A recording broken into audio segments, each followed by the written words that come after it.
Baik, terima kasih atas waktu dan kesempatan yang diberikan kepada kami. Perkenalkan, nama saya Maria Goretti Siki, NPM 33200025, kelas 2A Biologi, kelompok 3, judul materi klasifikasi makhluk hidup. Baik, yang pertama, saya akan menjelaskan tentang pengertian dari klasifikasi makhluk hidup. Klasifikasi makhluk hidup adalah pengelompokan makhluk hidup berdasarkan persamaan ciri, cara hidup, tempat hidup, dan daerah penyebarannya. Yang kedua itu dasar-dasar klasifikasi. Yang pertama, berdasarkan persamaan ciri. Yang kedua, berdasarkan perbedaan ciri. Yang ketiga, berdasarkan manfaat. Yang keempat, berdasarkan ciri morfologi dan anatomi. Yang ketiga itu tujuan dari klasifikasi. Yang pertama, untuk mengetahui hubungan kekerabatan makhluk hidup.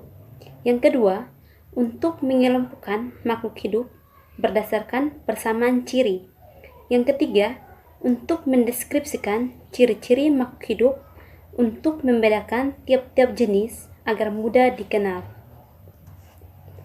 Yang keempat itu manfaat dari klasifikasi. Yang pertama itu untuk mempermudah kita dalam mempelajari organisme beraneka ragam. Yang kedua, untuk mengenal berbagai spesies dengan ciri-cirinya masing-masing. Yang kelima itu macam-macam klasifikasi. Yang pertama itu sistem alami atau berdasarkan morfologi, anatomi, dan fisiologi. Yang kedua, sistem buatan atau berdasarkan ciri yang mudah dilihat. Yang ketiga, sistem filogeni atau berdasarkan hubungan kekerabatan. Yang keenam itu urutan klasifikasi dari yang terendah sampai yang tertinggi.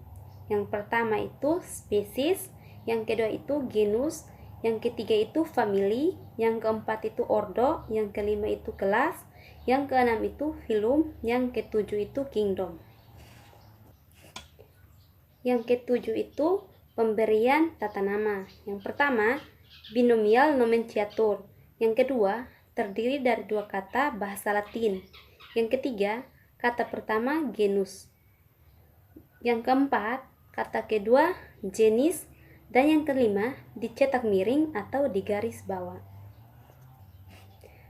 Berikutnya, saya akan menyimpulkan dari klasifikasi makhluk hidup. Yang pertama, klasifikasi makhluk hidup itu adalah pengelompokan makhluk hidup berdasarkan persamaan ciri, cara hidup, tempat hidup, dan daerah penyebarnya. Ilmu yang mempelajari tentang klasifikasi itu disebut dengan taksonomi. Dasar-dasar klasifikasi itu ada 3 bagian. Yang pertama, berdasarkan persamaan ciri. Yang kedua, berdasarkan perbedaan ciri. Yang ketiga, berdasarkan manfaat. Dan yang keempat itu berdasarkan ciri morfologi dan anatomi. Yang ketiga itu tujuan dari klasifikasi. Yang pertama, untuk mengetahui hubungan kekerabatan antara makhluk hidup. Yang kedua, untuk mengelompokkan makhluk hidup berdasarkan persamaan ciri.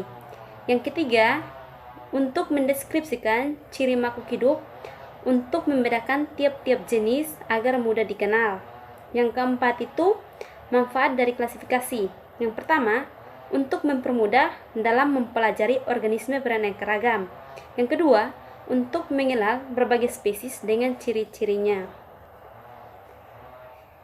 Yang kelima itu macam-macam klasifikasi, ada 3 bagian, yaitu sistem alami, sistem buatan, dan sistem filogeni. Sistem alami itu berdasarkan ciri morfologi, anatomi, dan fisiologi. Sedangkan buatan itu berdasarkan ciri yang mudah dilihat. Sedangkan sistem filogeni itu berdasarkan hubungan kekerabatan antara makhluk hidup. Yang keenam itu urutan klasifikasi makhluk hidup dari yang paling terendah sampai yang tertinggi. Yang pertama itu spesies, yang kedua itu genus, yang ketiga itu famili, yang keempat itu ordo, yang kelima itu kelas, yang keenam itu filum, dan yang ketujuh itu kingdom. Dan yang ketujuh itu pemberian nama. Yang pertama itu binomial nomenklatur. Yang kedua terdiri dari dua kata bahasa Latin. Yang ketiga itu kata pertama genus. Yang keempat itu kata kedua jenis.